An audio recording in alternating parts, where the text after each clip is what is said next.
Welcome to the Institute of Advanced Legal Studies in London. My name is Carl Stychin, and I'm the Director of IALS. I'm pleased to welcome you today to the Director's Series of Seminars, a series of regular events on the Institute calendar. Thank you for joining us. It's a pleasure today to welcome remotely to the Institute Professor Vanessa Munroe. Vanessa is a professor of law at the University of Warwick School of Law. Vanessa graduated with her LLB and PhD from the University of Glasgow and was named Young Alumnus of the Year by that institution in 2007. With funding from the ESRC, Nuffield Foundation, Scottish Government, and the British Academy, she has conducted extensive research with colleagues into law and policy responses to sexual violence, focusing particularly on criminal justice and asylum decision-making, and with a prominent interest in juror and lay participants. She's worked closely with third sector NGOs and policymakers to amplify the social impact of her research. For example, recently she's worked with Refuge on a major project exploring the links between domestic abuse and suicidality, and with Rape Crisis Scotland on a study of the impact on rape complainants of receiving a not proven verdict. In 2010, she was awarded a Philip Leverhulme Prize in recognition of outstanding research achievement. And in 2016, she became a Fellow of the Academy of Social Sciences. Vanessa sits on the editorial boards of Social and Legal Studies, the Modern Law Review, and Current Legal Problems. She was also a coordinator of the Scottish Feminist Law Judgments Project. And today, Vanessa's paper is entitled Learning Legacies, Understanding the Dynamics of Domestic Abuse Suicidality Through Domestic Homicide Reviews. She will speak for about 40 minutes, and questions can be raised by our audience members in the Q&A function at any time. I will then attempt to moderate the questions in the discussion period. So with that by way of introduction, it's over to you, Vanessa. Thank you ever so much for the introduction and for the invitation to take part in the seminar series today. I am going to try my best not to fail at the first hurdle in sharing my screen and my slides. Hopefully that's good. So the title of this paper refers to research that myself, Sarah Dangar, and Lottie Young Andrade completed for the Home Office, which was launched just a couple of months ago. But before I tell you about that project specifically, I want to go back in time a bit to explain something of the research journey that led to it, and part of that is also talking about some of the work that Carl mentioned there with Refuge. Even before I do that, though, I want to start by underscoring that, as the title suggests, I'll be discussing issues around suicide, mental ill health, and domestic abuse, including using details of some case studies that some might find upsetting to hear. So please bear that in mind and take care of yourselves accordingly. So setting the scene for this research really, I think, requires going back, well, probably further than this, but certainly going back to 2006 in a case called Dallowall, in which the Crown Prosecution Service in England and Wales brought manslaughter charges against a husband who'd subjected his wife to sustained psychological abuse prior to her taking her own life. The prosecution in that case failed because to ground liability for manslaughter, there had to be a triggering, unlawful and dangerous act committed by the accused which caused the death. Since psychological harm was not deemed to be recognised as bodily harm for the purposes of the Offences Against the Person Act, the court concluded in Dallowall that there was no foundational criminal act committed, and so therefore no possibility of getting over that first hurdle of the manslaughter test. Now, that decision arose in a context in which domestic abuse advocates were already very well aware of the extremely damaging effects of psychological abuse on victims of domestic abuse. And so at the time of the decision, I kind of found a disappointingly narrow approach to take, shall we say. And so in 2010, when I had the opportunity to take part in a feminist judgments project in England and Wales, where we created reimagined judgments to illustrate the difference that a feminist approach might have made to real cases, the Dhaliwal case was, to me, an obvious choice. Together with my colleague Sangeeta Shah, in that rewriting, we took on the court's reasoning, arguing that there was, in fact, already scope in the existing law for psychological abuse where it was sufficiently serious for it to be recognised as bodily harm. By doing that, we were then able to get over that first hurdle in Dhaliwal. And the court had intimated in that case that if that hurdle had been overcome, it would have been open to hearing arguments in relation to the second test, which was as to whether or not the criminal act caused the death. It's important to note here, and it's something that I'll come back to a few times, the relevant legal test for that causation, is not that the defendant's conduct was the only cause of death, but that it was a substantial and operative cause, potentially amongst others. So making this argument about causation within the feminist judgment required us to evidence the scale of harms associated with psychological abuse in domestic relationships and the ways in which that might credibly increase the risk of suicidality amongst its victims. Sangeeta and I think, did our best in the judgment to draw that out, but it was clear that the evidence base on this at the time, particularly looking at the UK context, was really quite limited. A report published in 2001 by Chandler and colleagues had estimated that as many as half of all women in Asian communities living in the UK who had attempted suicide or self-harmed may have suffered domestic abuse. But that was based on data from a very small localised sample. Meanwhile, in 2004, Sylvia Walby had estimated that more than a third of all female suicides in England and Wales may have been caused by being subjected to domestic abuse. But again, her claim was extrapolated from much broader prevalence studies rather than anything specifically focused on the link between domestic abuse and suicide more narrowly.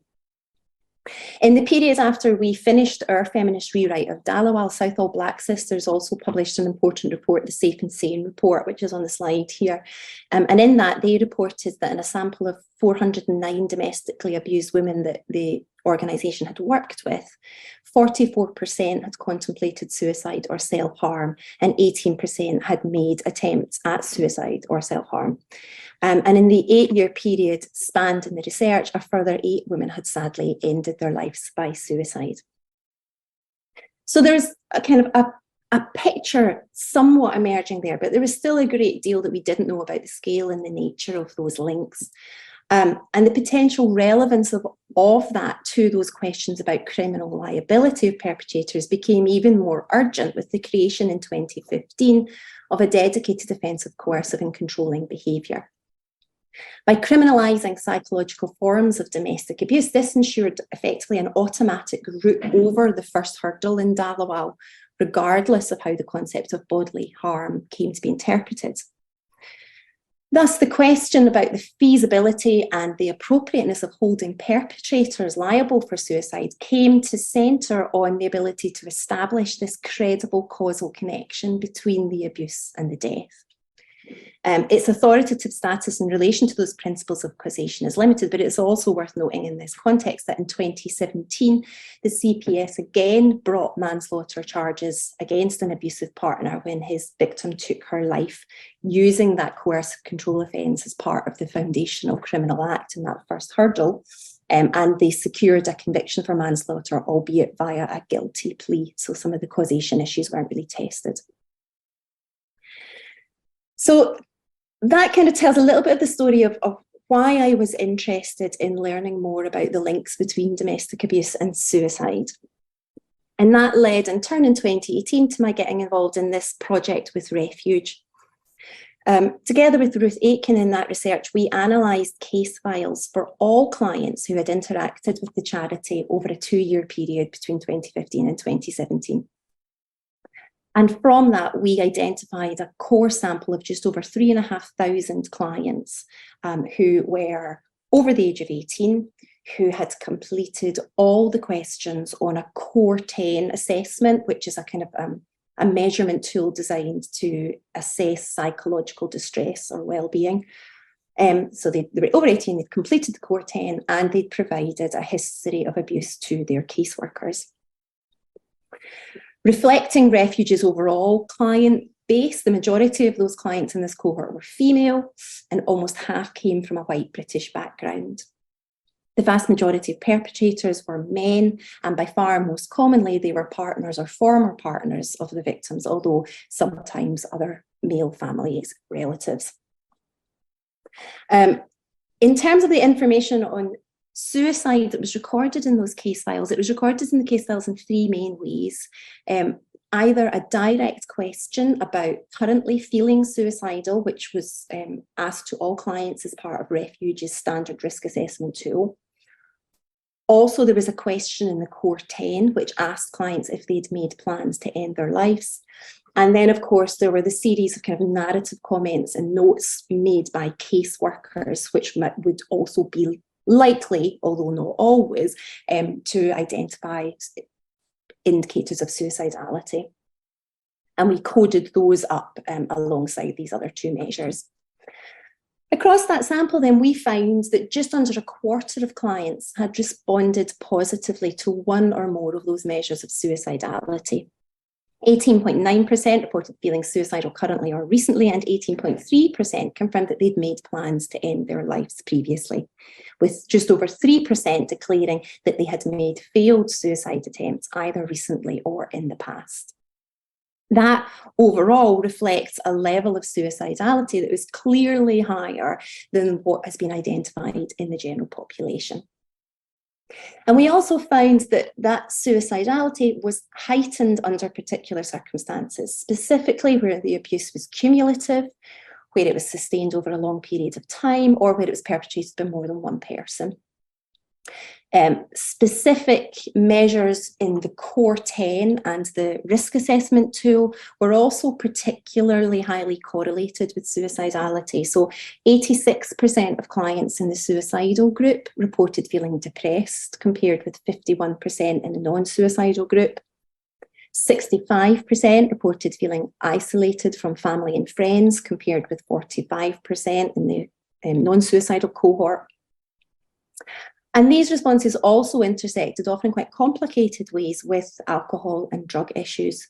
So 13.2% in the suicidal group were recorded as having additional needs in relation to alcohol misuse, compared with 4.7% in the rest of the cohort, and 33% had drug problems, compared with 14%.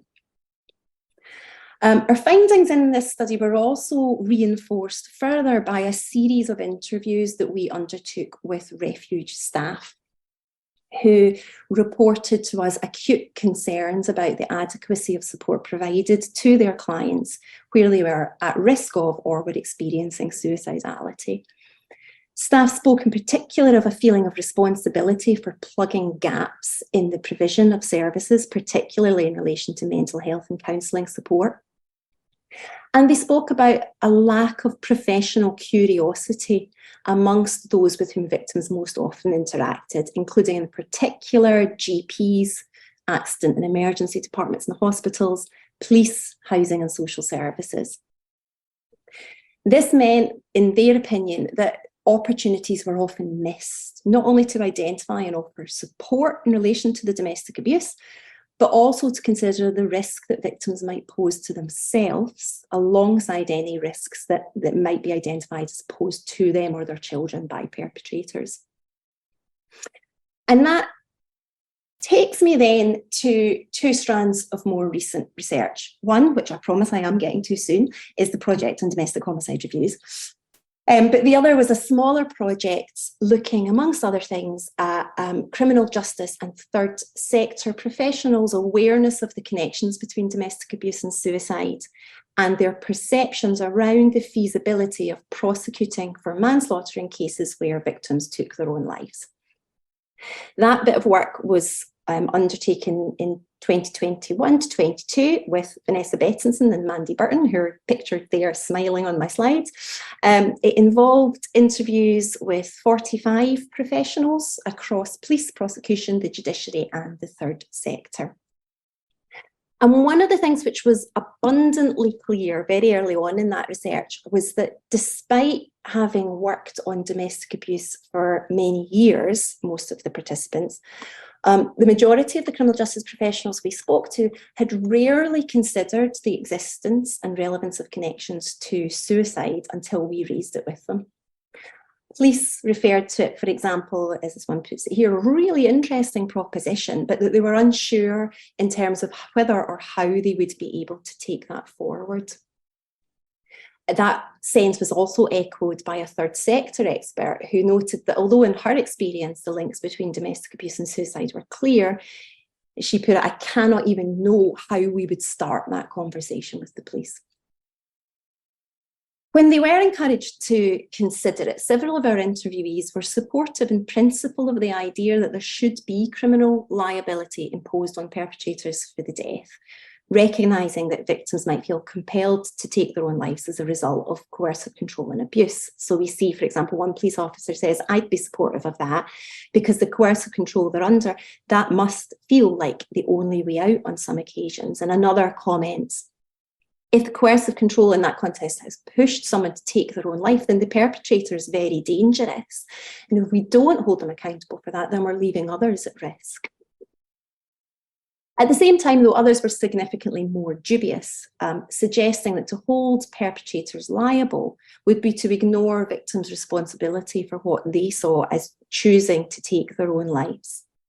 One prosecutor maintained, for example, that it was important to keep in mind that ultimately suicide involves an element of choice on the part of the victim, while a sheriff underscored that invariably it's always the person who commits suicide's decision to do it. Even among those who were more supportive of perpetrator liability in principle in this research, there were also concerns expressed that, as one officer puts it, it would be a bloody nightmare to put a case together for that, though. Indeed, one sheriff described it as a hornet's nest, while a prosecutor said that his concern would be that if somebody's driven to take their own lives, there's not necessarily going to be one factor which has led to it. Not so far removed then from the comments of their more sceptical colleagues, these contributions tended to also invoke a very high threshold for those questions about causation that we raised in Dalawal. They were suggesting here effectively that the domestic abuse would need to be the but-for cause of the suicide, when in fact, as I've said, the law is actually a good bit less demanding in that respect, since it requires only that it be a substantial and operating cause, potentially amongst others. Criminal justice personnel also often seem to underscore here how difficult they anticipated it would be during the investigation to gather enough evidence to document the victims' experiences when they were deceased, and as one put it, not there to tell you their side of the story.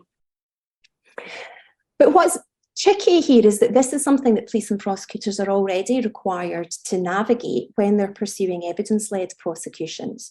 So such evidence-led prosecutions do pose practical, ethical and evidential challenges, but there was no suggestion from the participants in this research that those challenges were insurmountable in the same way that they seem to be suggesting they were here.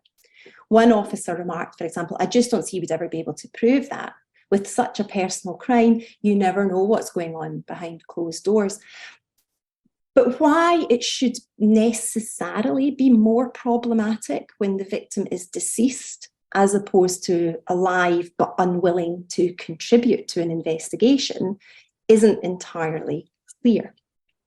And also, of course, this comment from the officer underscores a whole legacy of problematic ideas about hesitancy to intrude on family privacy, that decades of feminist campaigning in this arena have been trying to challenge. Now, one assumption that might have been driving the professionals' responses here is that suicidal victims would be likely to have struggled in silence without a record of disclosure or agency engagement whilst they were alive. And that could indeed make it more difficult to create that evidential account in the absence of the victim's testimony.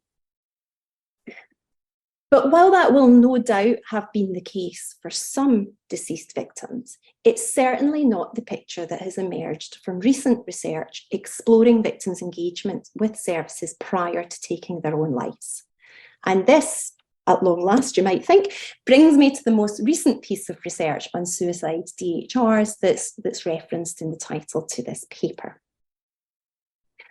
So in the context of this kind of evolving knowledge base that we have around proclivity and prevalence of suicidality in domestic abuse contexts, in 2016, the Home Office extended the remit of domestic homicide reviews to include not only deaths which arose from the direct infliction of violence by perpetrators, but also deaths by suicide in cases where there's a background of domestic abuse.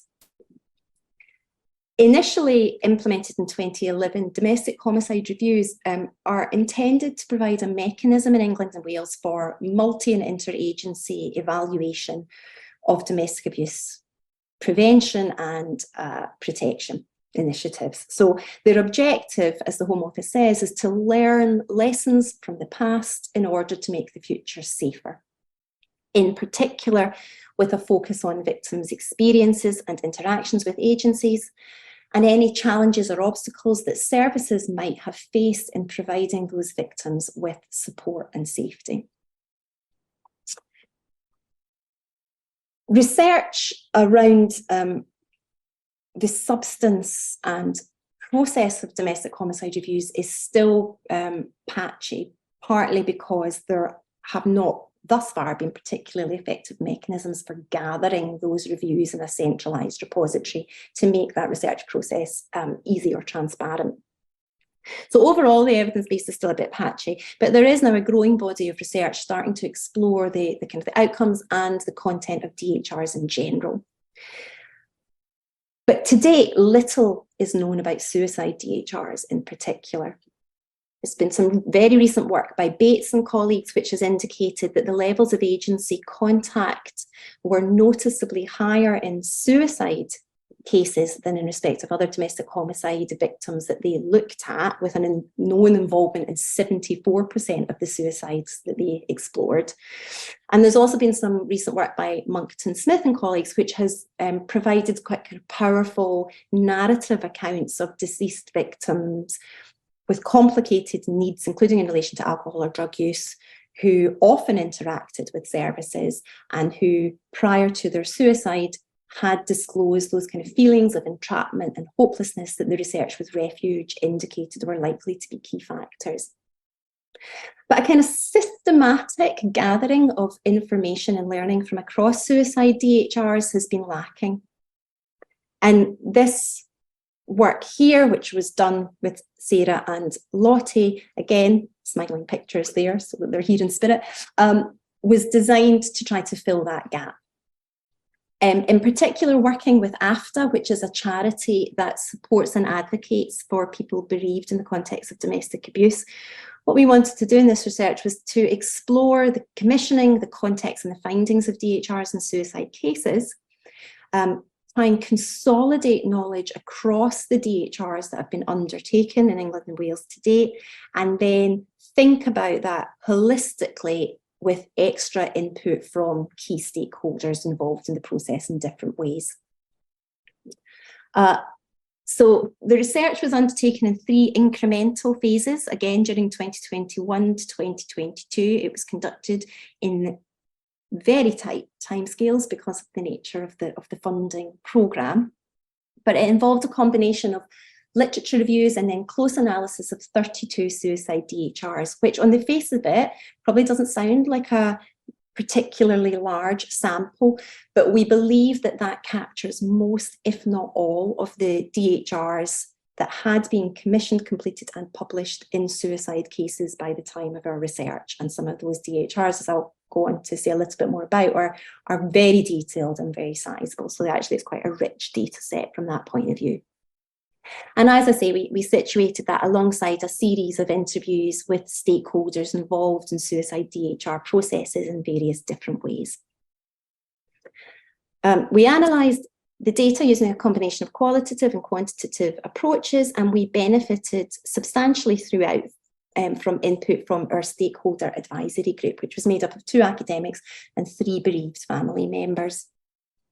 And amongst other things, this group were vital, I think, in helping us to navigate what were really challenging interviews with families in particular, and ensuring that the insights of that cohort were centred as much as possible in the research.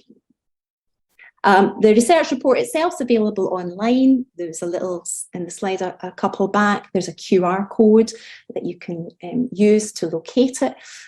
And we're currently working with AFDA on a kind of series of follow-ups to things like practitioner toolkits and policy briefs to try and make sure that we can ensure as much impact from the work as possible. But in the rest of the time I have today, then I just wanted to try and give a bit of a sense of some of our key findings in that research and why I think they matter, bearing in mind that wider context that I've set out about the kind of need to develop better mechanisms for identifying and responding to suicidality in the domestic abuse context, and also the need to develop clearer procedures for determining whether and when to hold perpetrators to account for their behaviour in precipitating that death. So in the report, we grouped our findings across 5 substantive themes. And the first of those themes was around parties' profiles, vulnerabilities and needs. And in respect to that first theme, it's probably important to start, I think, by acknowledging what we refer to in the report as the absent presence of perpetrators. For reasons I'll say a bit more about later, we found most of the DHRs to be very one-sided in their focus on the victim. Partners were involved in a handful of cases, but mostly they didn't contribute, or they only contributed in very limited ways, and information about them was rarely documented. So really, when we're saying parties' profiles, the information we have is essentially around victims' profiles. And in respect to the victims themselves, the profiles across our sample were broadly in keeping with that in previous studies around other types of DHRs. So the majority of victims were female, the majority of perpetrators were male, typically partners or ex-partners.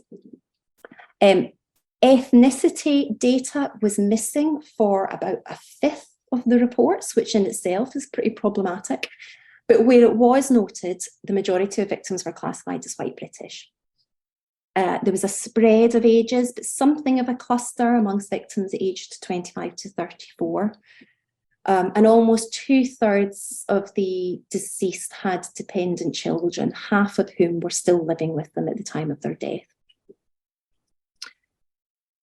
In respect of their specific needs and vulnerabilities, about 1/2 of victims had documented substance or alcohol misuse issues. Almost 90% had a record of mental health concerns, with a history of self-harm in almost 1/2 of the cases, as well as evidence of prior attempts at taking their lives in 2/3 of cases. Almost 1/2 had a documented history of prior adult abuse, often in domestic settings. There was evidence of financial or housing precarity in about 2/3 of cases. And in 12 of the DHRs, so just under 1/3, concerns over custody of children or the threat or actuality of social services intervention was also documented. Although, as I said, information on partners' domestic abuse history was limited, there were patterns in some cases of serial abuse over many years, if not decades. But attendance at perpetrator programmes was only mentioned in 2 of the DHRs. Overall, then, although domestic abuse, as we know, remains significantly underreported in the general population, in this sample, what we see is a clear picture of victims navigating complex needs, often in plain sight of agencies. Just over 1/2 had engaged with specialist domestic abuse services, almost 2/3 with mental health and counselling services, and a similar proportion had engaged with accident and emergency departments in conjunction with the effects of abuse. 3/4 were known to be in regular contact with their GPs. 90% had a history of some prior police contact. 30% had accessed addiction services. More than half were engaging with housing services. And almost half had been referred at least once for a MARAC intervention, which is a multi-agency risk assessment conference in particularly high-risk domestic abuse cases. But across those engagements, what we also find were repeated and often significant failures to recognise the ways in which, for example, mental health or substance misuse can be exacerbated, if not created, by the domestic abuse. There were also examples in the DHRs of failures by services or professionals to properly risk assess in relation to domestic abuse, suicidality, and the connection between the two. Linking to concerns that were raised by refuge staff in one of the previous studies that I mentioned, interviewees in this study often underscored that there was a lack of professional curiosity to ask probing questions or to think about risks that victims might pose to themselves with the same priority that they thought about risks posed by perpetrators. As one interviewee put it, I think people understand high risk is a high risk of harm or homicide, but I don't think they understand the potential suicide risk that sits alongside that. That's a bit more of an unknown for agencies, and I don't know if the risk assessment tools themselves are specific enough to be helpful. The implications of that lack of curiosity were evidenced really clearly in DHR 16, for example. So here there was a victim who had lost 5 stone in weight in the 2-month period after she married the perpetrator. She was in regular contact with her GP throughout. The GP was aware of her having been subjected to abuse in her previous marriage, as well as in her current relationship. He'd noted on her file that there had been calls out to the home from police and victim support, and that she appeared to be, as he put it, in acute distress during one of their consultations. But despite all of that, instead of probing further in regard to this dramatic weight loss, he noted on the file that she was, quote, a large lady, and so that weight loss was to be welcomed.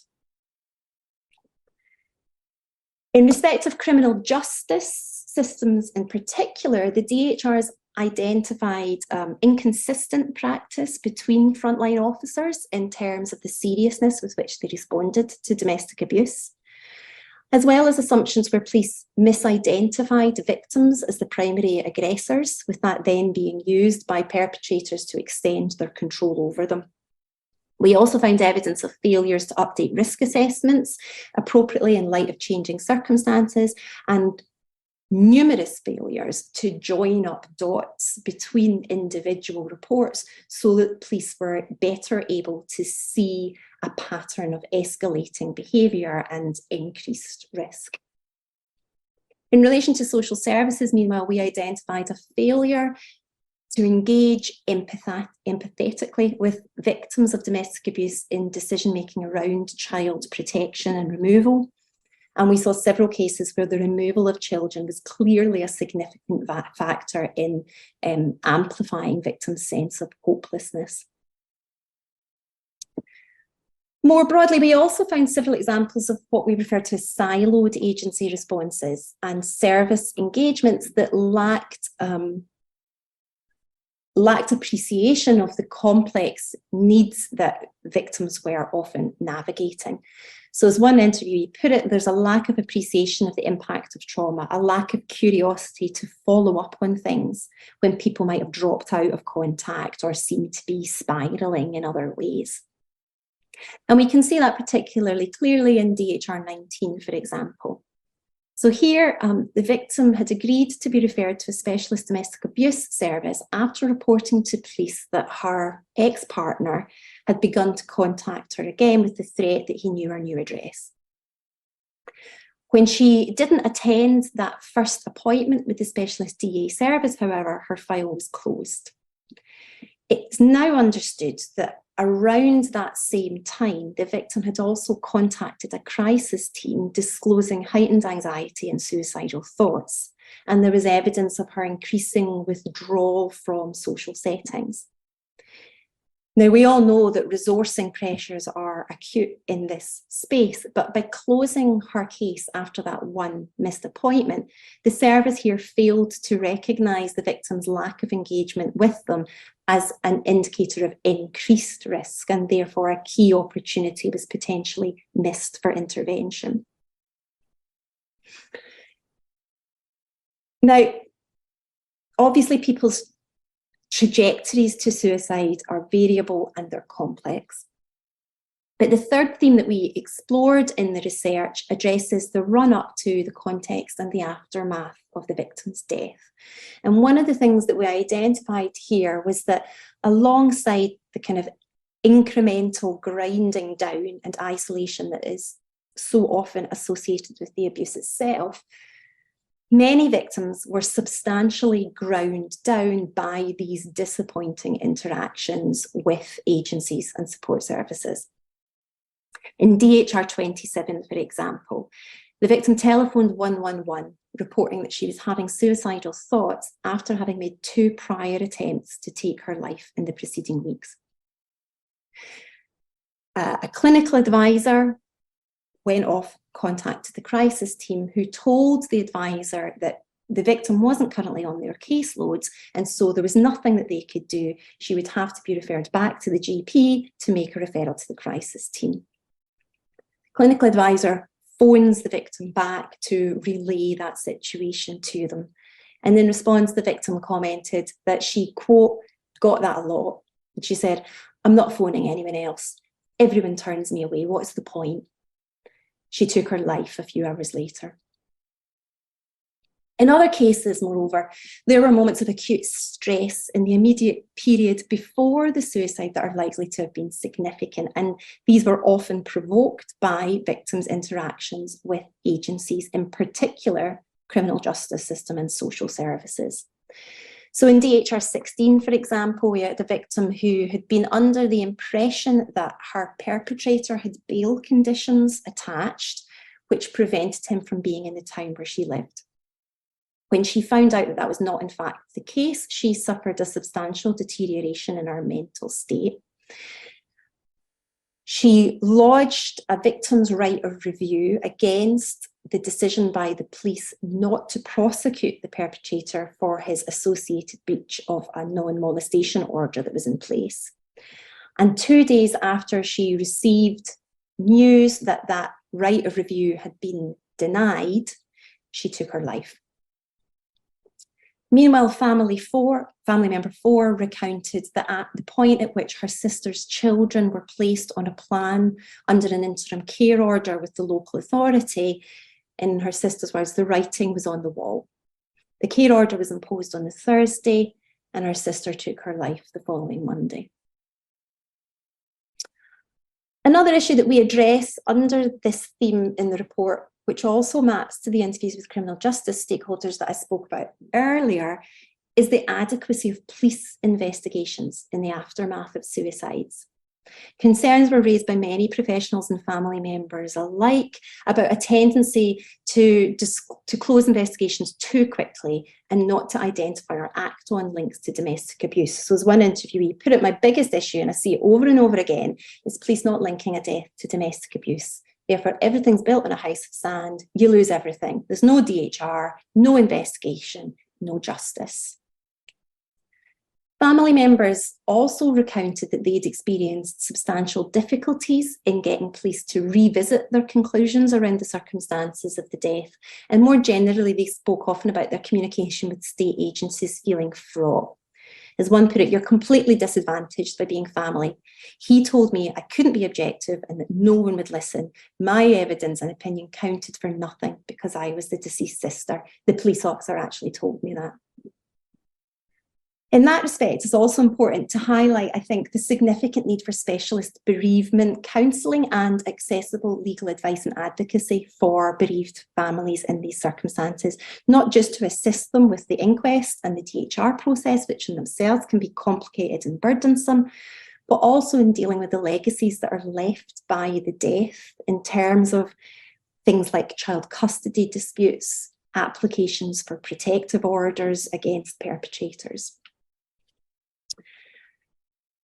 In theme 4 of the research, we turn our attention more directly to the process of commissioning and undertaking DHRs in suicide cases. And in particular there, we identified some key challenges which are tied to the existing lack of clear guidance about the circumstances under which DHRs should be commissioned in suicide cases and the funding available to deliver them properly.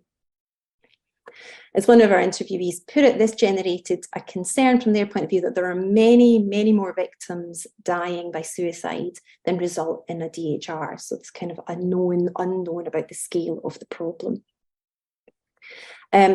We also reflected in this part of the research on some of the difficulties in recruiting a sufficiently broad and diverse pool of chairs for these DHRs, and on whether different knowledge or skill sets would be appropriate in suicide cases. And interestingly, one of the things which emerged from the research was, even speaking with really experienced DHR chairs, they often said that the kind of vicarious trauma that arose from dealing with suicide DHRs was significantly larger and more burdensome than anything that they'd experienced in other types of homicide review processes. A further issue that repeatedly arose in relation to the commencement of DHRs was also the difficulties and the barriers that are posed by this use of the language of homicide here, which was seen to be a kind of barrier to engagement by family members and agencies alike. Participants often also pointed to difficulties in addressing and documenting the role of partners in these cases, bearing in mind that these are partners who have not necessarily been subject to any criminal investigation, let alone a conviction. So in the absence of clear guidance about this, chairs were often very cautious for fear of complaints about breach of privacy or reputational damage. And we see that from this quote from DHR Chair 6 here. I have no right, and I don't think I should have the right either, to the perpetrator's details or alleged perpetrator's details. Why should I have access to his medical records because his wife committed suicide? As a consequence, chairs were typically hesitant to seek or to document information about perpetrators within reports, or in fact even to refer to them as perpetrators at all. And as I've already alluded to, that really explains that one-sided focus on the victims that we saw so often in the reviews. Finally, in the last theme in the research, we considered what constitutes a successful suicide DHR. And in this respect, the Home Office guidance identifies in particular criteria tied to ensuring that the voice of the victim is heard, maintaining a trauma-informed approach, and engaging in critical reflections to learn lessons. So we effectively sort of subjected our data to some evaluation against those ambitions. In terms of ensuring that the victim's voice is heard, we identified difficulties with a tendency in the reports to rely on one person to tell the story of the victim, as if there's only one story to be told and there's only one register in which to tell it. We also identified a clear sense amongst family members that reports were written in a way that sanitised and contained the emotion involved, and that often prevented them from being heard as experts on their loved ones in the DHR process. You can see that from these quotes here, that if you put them all around the table and ask them to write down how you represent the voice of the person being heard, I don't think they understand. They keep saying they want to hear the voice of the victim, but the voice would be emotional, saying all the things that we're saying that they felt that they were prevented from representing in the reviews. In terms of maintaining a trauma-informed approach, that was also problematic to the extent that DHR reports didn't always adequately challenge victim-blaming language or logics. Some DHR chairs acknowledge that, talking about victim-blaming as ubiquitous and noting that, we have this difficulty with wanting people to be kind of good square pegs that fit into good square holes, and the challenges that presents where they don't do so. But at the same time, there was relatively limited evidence in the DHRs of chairs challenging this when it was present in agencies' contributions. And in fact, there was even evidence in some of the DHRs of chairs doing it themselves. In DHR 7, for example, the victim's suicide after she had experienced sustained abuse was said in the report to be, quote, driven by choices that she made earlier in life, in particular in relation to her drug use, and she was described in the report as the perpetrator of her own death. In terms of engaging in critical reflection to learn lessons, professionals consistently highlighted the importance of open and non-defensive engagement, but they also confessed that that can be more difficult in suicide cases, in particular because of what this chair refers to as culpability potential, in a way that had fallen aside, or at least fallen into the background somewhat in homicide cases where you had a perpetrator who'd been identified who was legally responsible for the death. There was a suggestion that this made agencies approach suicide reviews in a much more defensive way. Certainly the DHRs in our sample were very diverse in terms of their length and scope. They ranged from 18 pages to 200 odd pages for full overview reports. Some of them only looked at the period up to 5 months before the death, whereas others reviewed over a decade prior to the death. Most had input from, well, about 40% had input from about 10 to 15 separate agencies in the review, but there was 2 DHRs in the sample who had input from less than 5, so weren't particularly expansive. And their action plans also varied quite significantly in terms of scale and ambition. So the average number of recommendations per review was 18, but almost a third of the DHRs had 10 recommendations or fewer, and they were overwhelmingly targeted at the local rather than national level. So I'm not sure how well you can see these slides, but just to give you a sense, GP and health services were the most common recipients of those recommendations, followed by police and criminal justice. But the substance of the recommendations tended to focus on what you might argue were quite sort of mundane things like improving training and professional curiosity, better policies for supporting victims, more consistent risk assessment, rather than really rigorous critique of operational cultures and practices and the victim-blaming languages and logics that were alluded to. It's also particularly disappointing that less than 3% of the recommendations involved improvements to or better engagement with suicide prevention strategies in these reviews, notwithstanding the clear benefits that might be gained from thinking across those fields of knowledge. And that often led family members really to see them as what they called just same old, same old. Now, professionals, when this was put to them, sometimes suggested that there was a kind of inevitability about family members' disappointment in the review process, because they said, families are in a different space in suicide cases. They've not received formal recognition from the criminal justice process. And so what they're looking for out of the DHR is, as one chair puts it, they're expecting it to be an assassination case for the perpetrator. They're hoping that it will attribute responsibility in some way. And that's not what a DHR is intended to do. We found in the research that, yes, there were some family members who did harbour hopes, for example, that the DHR might create an opportunity for a criminal investigation to be reopened. But on the whole, they were actually really quite sanguine about this. And in fact, most of them understood quite clearly that the focus of the process was on learning lessons to help other families in the future, rather than being about helping themselves.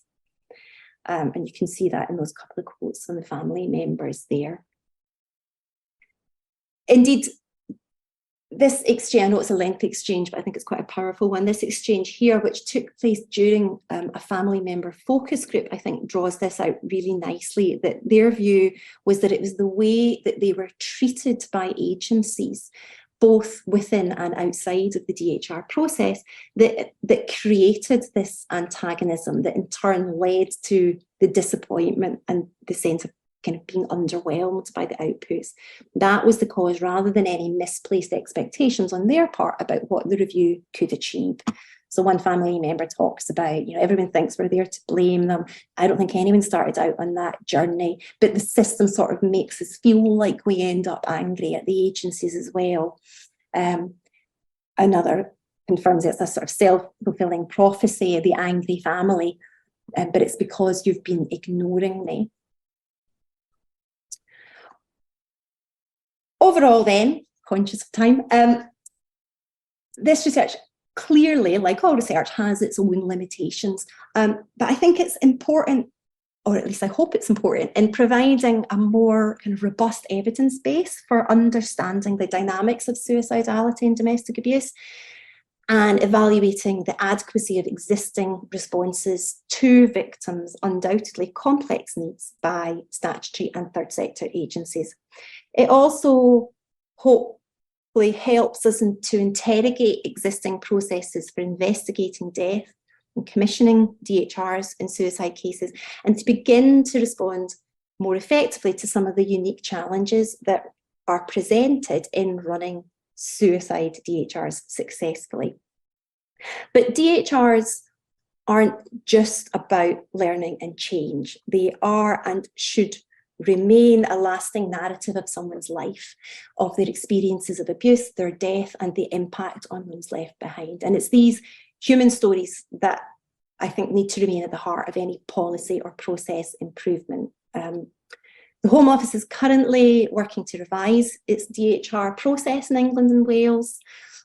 Scotland initiatives are also underway to design and implement their own DHR regime that will perform a similar function, although the question of whether and how to address domestic abuse suicide in that is yet to be decided.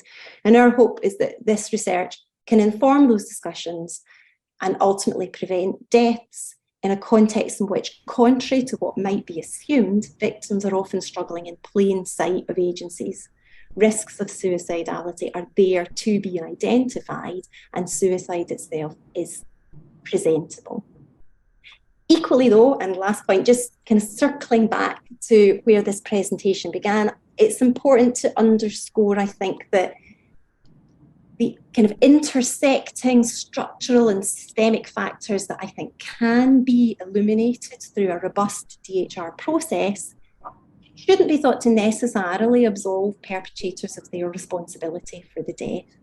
Those factors can and do compound the harmful effects of abuse. They pose additional barriers to disclosure and engagement, and they intensify victims' sense of hopelessness. They cement tactics of control, and they impose additional constraints on victims' capacities and resources. Recognising that might well complicate any kind of tidy, linear attribution of cause and responsibility to perpetrators, but in a context in which that link doesn't need to be entirely singular and entirely tidy, it shouldn't necessarily preclude it.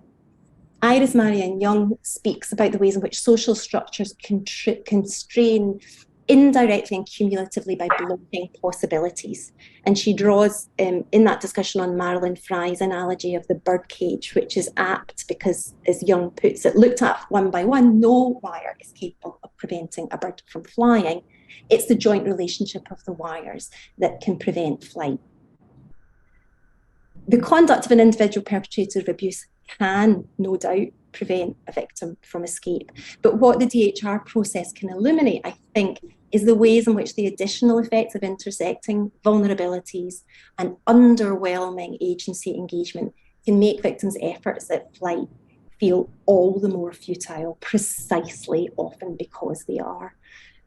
Those dynamics are orchestrated purposefully by perpetrators who capitalise on those systemic failures to entrap victims in abusive dynamics and deepen that self-fulfilling nature of the sense of hopelessness should also, I think, not be forgotten and might well justify attribution of criminal liability. And on that note, I shall stop sharing my screen. Well, thank you very much, Vanessa, for that really interesting and important paper. And I once again invite questions from audience members in the Q&A box at any time, and I will try to moderate them. I mean, it seemed to me that this is a paper of kind of at least two parts. One being, and both being really interesting and important. One part being about the potential for criminal liability in these cases. The other part being about the DHR process, and they relate to each other in interesting ways. Each is important. I wanted to first just touch on what you described as the lack of professional curiosity, which in many ways is, it does rather feel like this is not a new story around issues around violence against women, or just violence in the home more generally. The remarkable lack of curiosity or willful blindness to what's going on. And I guess it just raises the inevitable question, after so much work has been done, where to now? How does one try to, as a policy matter, respond to that?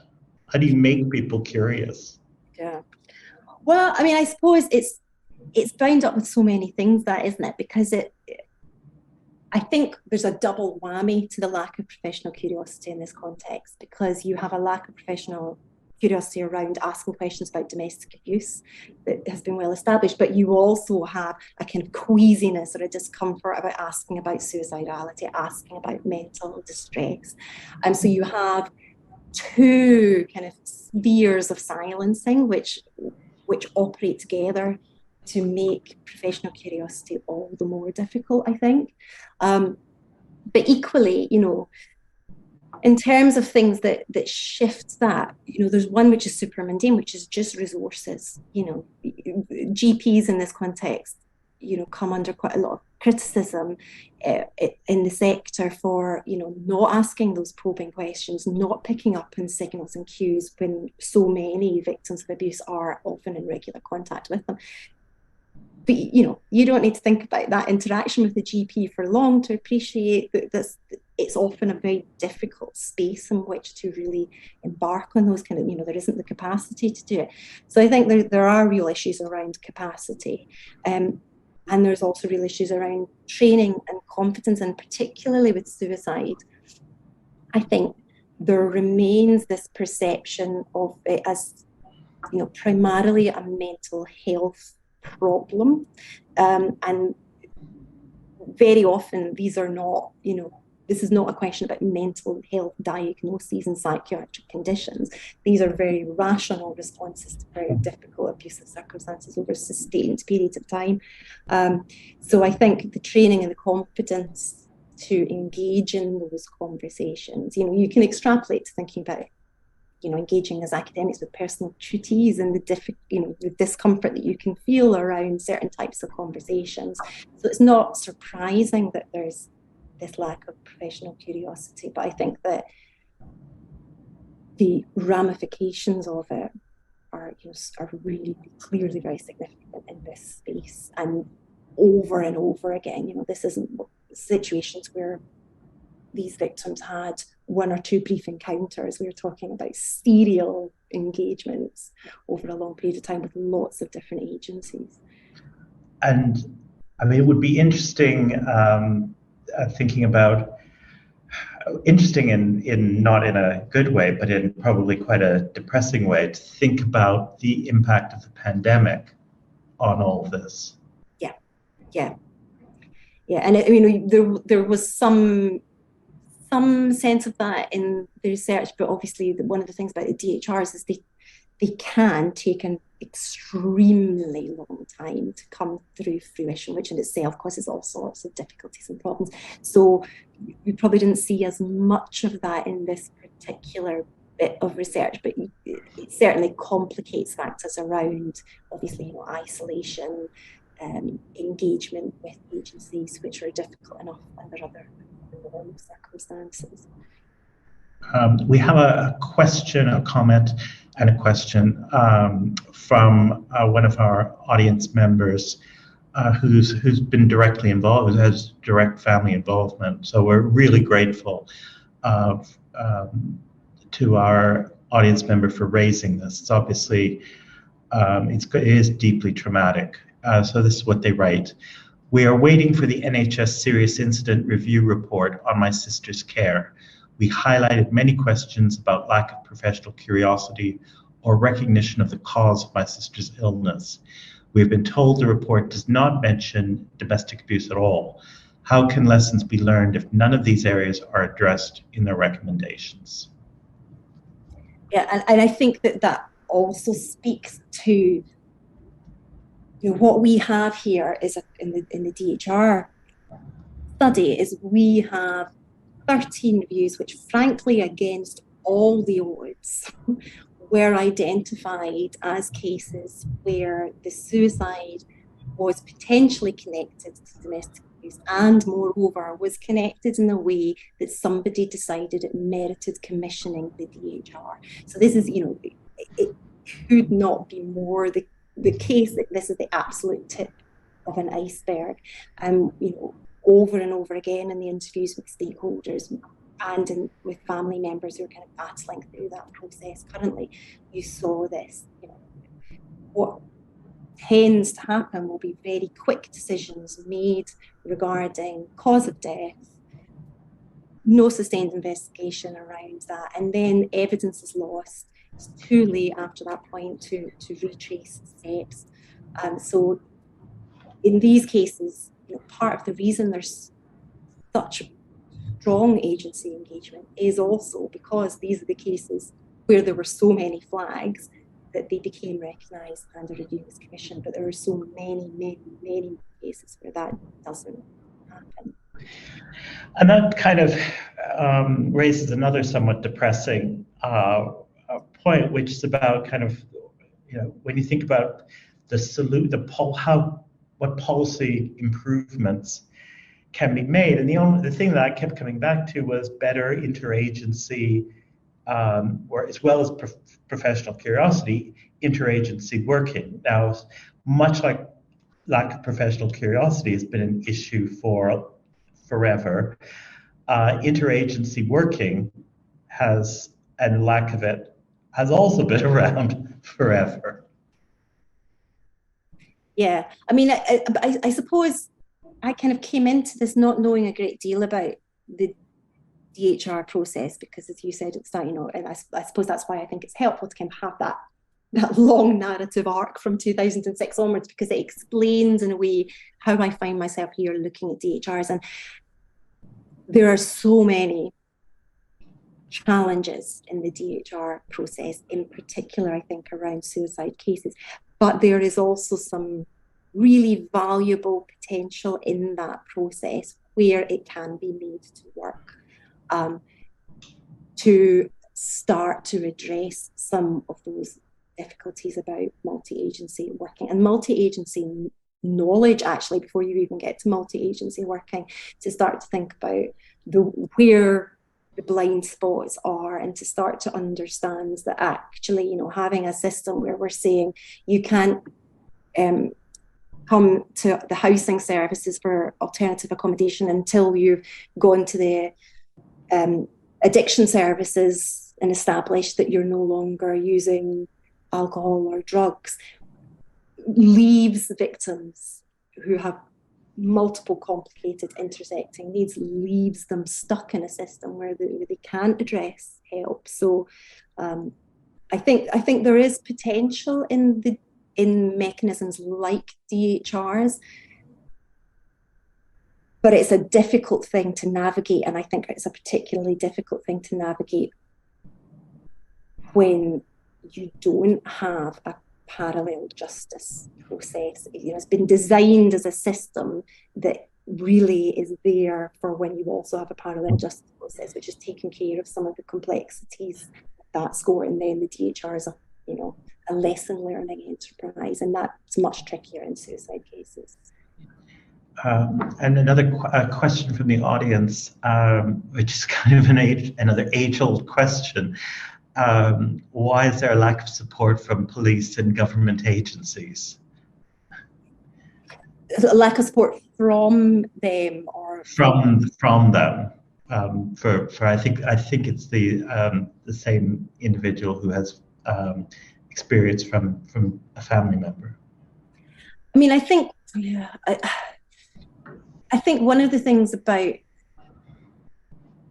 which it would be interesting to get more insight into, I think, is we were really, or I was really surprised in speaking to domestic abuse police specialists in that research that I mentioned with Vanessa and Mandy, at just how rarely the links to suicidality had entered their thinking process. There have been a couple of fairly high-profile cases, but it wasn't on their radar. And these are people who are engaging day in, day out in domestic abuse complaints. So that, I think, speaks to something about internal structures of policing and who's going to the scenes of suicide or homicides made to appear like suicides, which is a whole other issue. Who's going into those scenes, and it's not the same officers, it's not.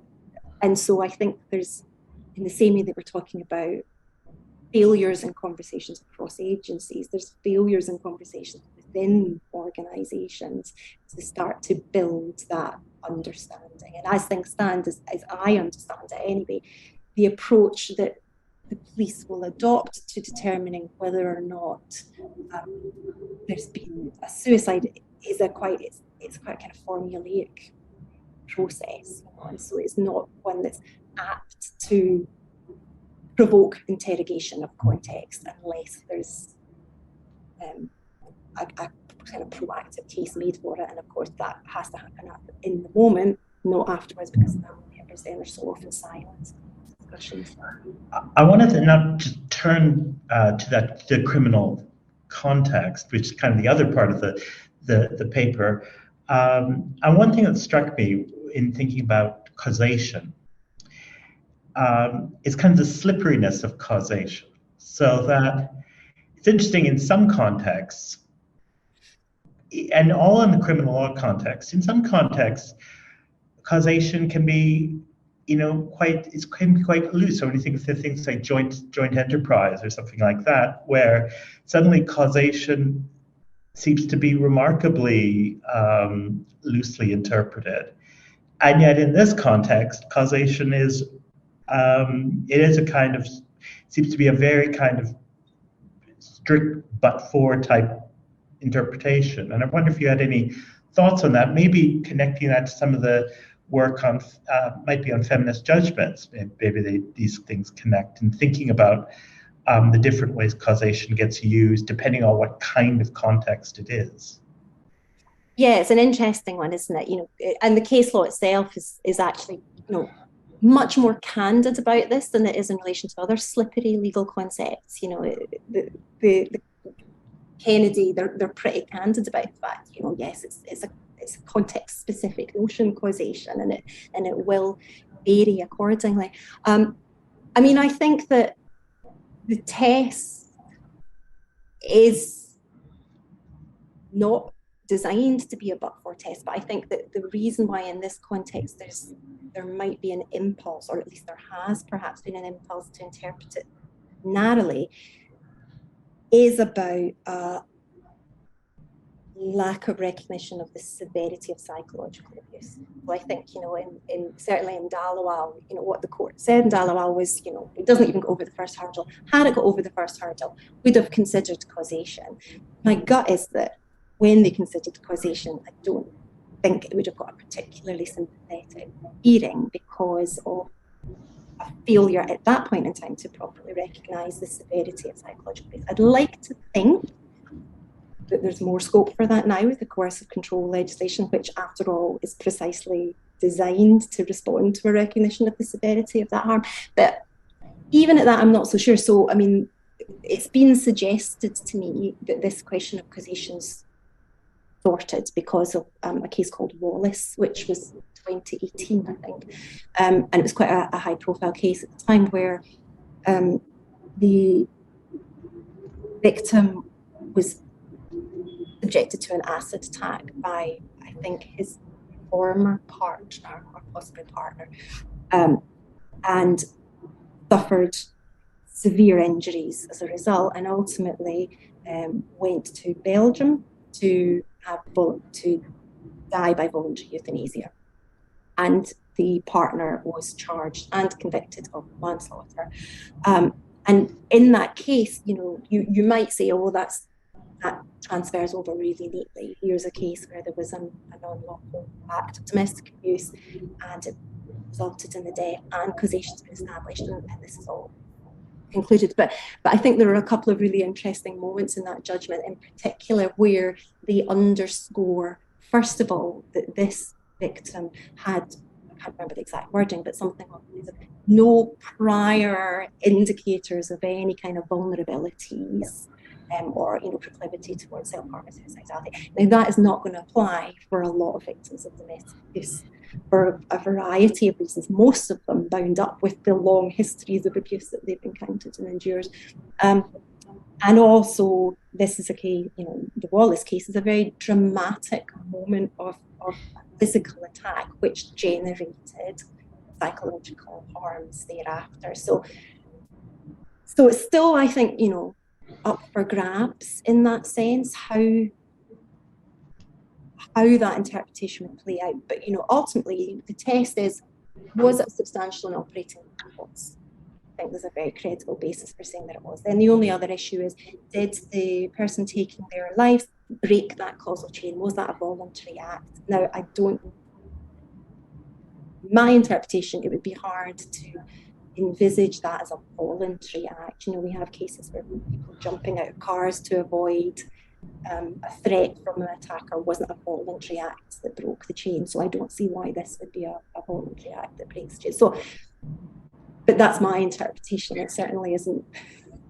Well, but that actually ties into my next question, which, I think that case Wallace is called, is really interesting. But I think you're absolutely right in your interpretation.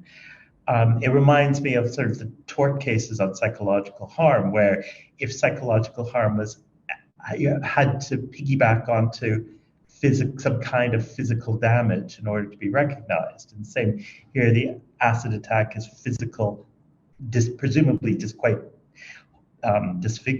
perhaps disfiguring harm that then to which the psychological damage can be attached.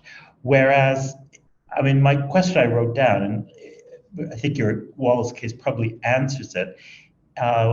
I wrote out, what would be the ideal fact situation to bring a case? And that's probably it. But the problem, of course, is, as you showed with your analysis of kind of risk assessment tool, is the complexity of cases and the vulnerabilities. And the more vulnerabilities, my hunch is the more vulnerabilities, the more difficult it is to establish causation. And the more chaotic a person's life, the more difficult and probably the more unsympathetic a court would be. Yeah, I think that probably is. I think it's about tidiness. It complicates a tidy connection, and I think that's really where police interviewees were going when they sort of said, it would be a nightmare to put this case together, because it would defy, and actually a couple of the police officers raised what I think are very important points. They said, well, my concern here would be that the character of the deceased would just be annihilated by defence counsel in these cases, because they would be pulling out all sorts of vulnerabilities about the deceased to complicate the picture and absolve their client of that nice, tidy causal connection. And I think those are legitimate things for us to think about. I find myself in a curious position, because I'm not necessarily a great fan of constructive manslaughter and constructive liability in general.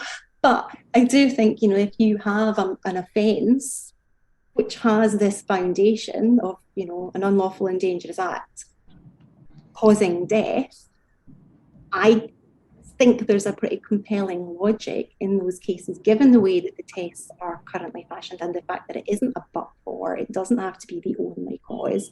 And I think that recognizing that, yes, there are a whole load of other vulnerabilities. Yes, there are a whole load of other system failures in many cases, but a lot of those vulnerabilities are, if not created, certainly capitalized upon by perpetrators in abusive relationships. And likewise, those systemic failures, if not caused by them, are certainly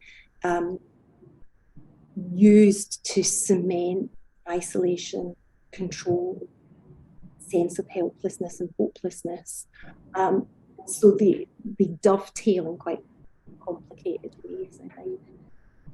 And my final question kind of brings these two things together.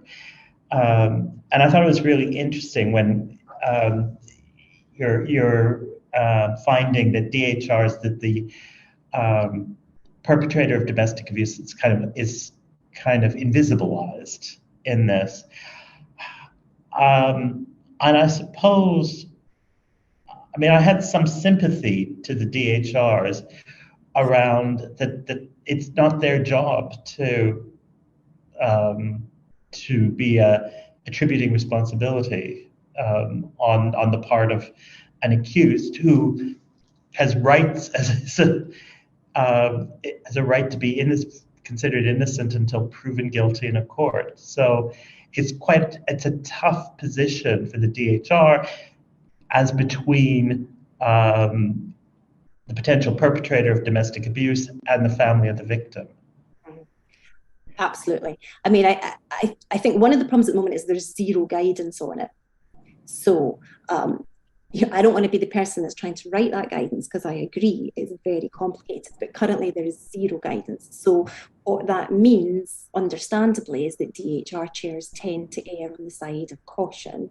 And sometimes that's because, as the quote from that chair sort of implies, they just don't think it's their remit, they don't think it's appropriate. This is somebody, as far as they're concerned, it's somebody's partner. There's been no evidence confirmed in the criminal court that they're a perpetrator of anything.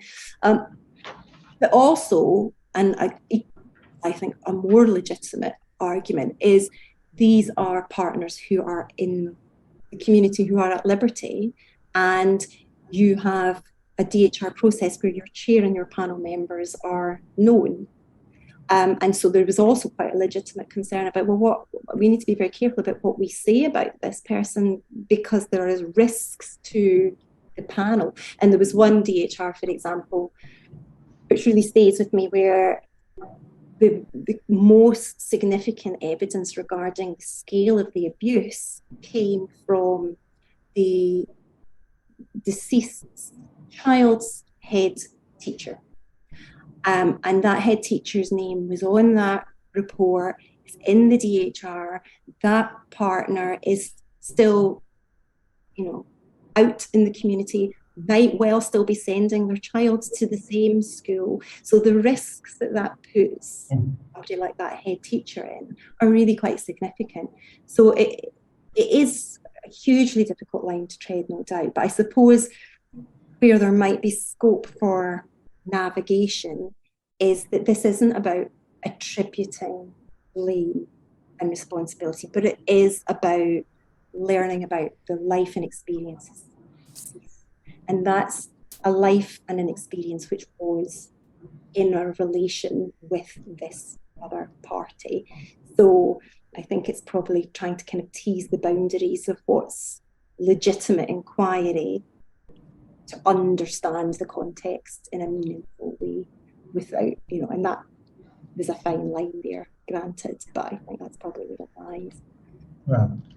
Well, on that note, I think that's a really good and positive note to end on today. So I want to thank you, Vanessa, for joining us today and for presenting a really rich and deeply textured paper.